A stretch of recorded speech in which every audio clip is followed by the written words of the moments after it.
Well, here we are once again. What an eventful 2021 we just completed. Greg Sher from NFM TV, David Silverman, the founder and CEO of NFM Lending. Wow, have you come up for air yet? The short answer is yes. It's been a nice holiday season, nice chance to reflect on 2021, as we always do, talk about what was and what's to come, right? So I'm excited about that. Well, let's cover 2021. Great.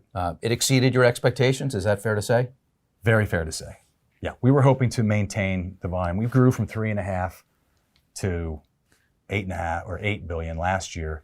We were hoping that, with the expected reduction in refinances last year, that if we could maintain the same volume, that would be terrific. But we exceeded it. We went to 9.5, recruited some great groups, fortunate to have some great people join us, and that's where we ended up. And what I feel right now is a strong draft of air because we've got headwinds ahead. So how do you approach 2022 with an interest rate environment that's heading north after having been through what we just went through? Well, I think it's all mindset. I mean, what we went through in parts of the pandemic as a mortgage company, as a privately owned mortgage company, was pretty dramatic. I mean, we saw extreme lows to extreme highs and then a year and a half of mortgage bliss on some levels. So when I look at 2022, to me, it's more normalized. We're already a purchase-driven shop. We do 75, 80% of our business is purchase in a normalized market. The challenges will be, how competitive is the market going to be? Do our originators and our branches understand that they'll probably have to work much harder to get the same results they got in 2021? Are they willing to make the more calls? Are they willing to develop more relationships? Are they willing to help their referral partners out more than they ever had so that they can maintain and potentially grow in 2022? So one of the positives that came out of the pandemic for NFM is servicing loans. You kind of found yourself in a position where you had to service the Ginnie pools, right? Correct. And so what have you learned about that, and how has that helped NFM move forward? So for years, we've wanted to grow a servicing portfolio for a number of reasons that are very important to the company as a whole and certainly to the origination staff. Number one is it is a consistent income stream for the company. So when you have ups and downs in the market, you have some income for the company to cover its expenses from servicing revenue. The other part is that you control, when a borrower is thinking about making a move, you know about it right away. From an originator standpoint, they have their name, their information, their picture on every statement that goes out every single month. So it keeps them in front of their borrower in just another way. So we've had this kind of 2-year span of just booming production, and during that time, the fintech players have been, crashing the market, and there've been acquisitions and all kinds of things that have happened to supposedly speed up the mortgage transaction. So where is NFM right now in its transformation as a tech company? NFM knew that we had to get the ball moving on the tech world about 5-6 years ago.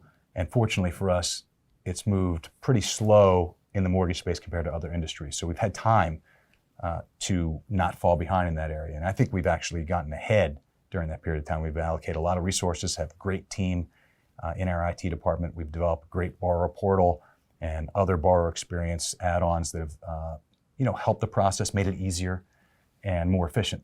And that's ultimately what everybody talks about. Will you eventually be able to push a button and get a mortgage? We all know it's a great marketing ploy, but nobody's really there yet.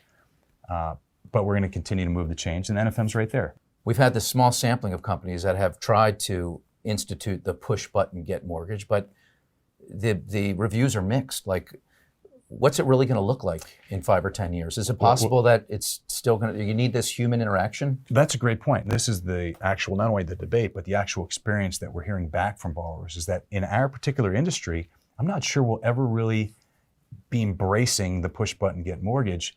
I think people really do want that human experience. For example, this is still the largest purchase that people make in their lifetimes, typically their home. And the frustration of what it's like to get through, choices on a telephone, push 1 for this, push 2 for Espanol, push 3 if you want to go back to the menu. I mean, people get frustrated with that. And if you're doing the largest purchase in your life, I think in the end, you want to have a relationship and technology. So that's really what we're building. And if we have to go more to push button, get mortgage, we'll know. The public will tell us what they want. So a lot of companies that are larger, NFM is in that 9 to 10 billion range. We think it's a sweet spot, right? But there's some companies out there that are 40, 60, 80 billion that are going to try and buy more business, try and get ahead and place more bets. What is your approach this year to make sure NFM is insulated from any turbulence? We've had 2 years of phenomenal growth. And I think this year is a really good opportunity to, take on great groups that want to join NFM, but at the same time, shore up some of our processes and systems that we haven't got an opportunity to really pay as much attention to. I mean, it's been go, go, go for the last 2 years. And people have been worn thin through operations and on the sales side. So here's an opportunity to take care of our in-house, right? Take care of our people, take care of our processes, improve those things. And at the same time, we'll take some growth along the way. As an owner of a top 25 mortgage lender, what keeps you up at night these days, and how does it compare to the past? So I don't really worry about, what's going to happen in the mortgage industry from the things I can't control.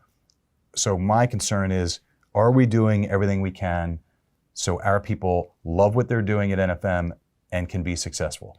If we do those two things, I'm sleeping pretty well. That's good. I want to talk to you about cryptocurrency, if I may.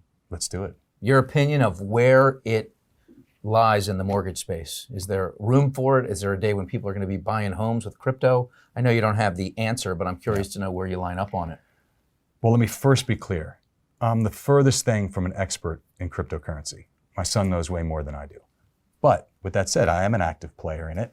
I do believe in it. And absolutely, I feel like it's got a major future in the mortgage industry.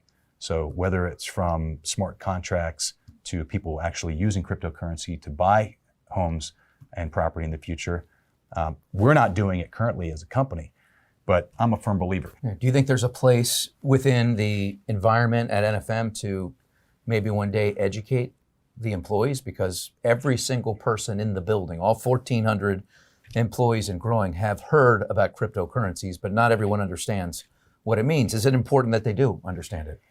I think it is important to know, because whether it ends up being the future or not, again, you just don't want to be left in a spot where you are uneducated about it. So making your own decision as to whether you invest in it, whether you want to learn it, or whether you think you'll use it, I still think it's a good idea to try to learn as much as you can. There's lots of great YouTube videos about it.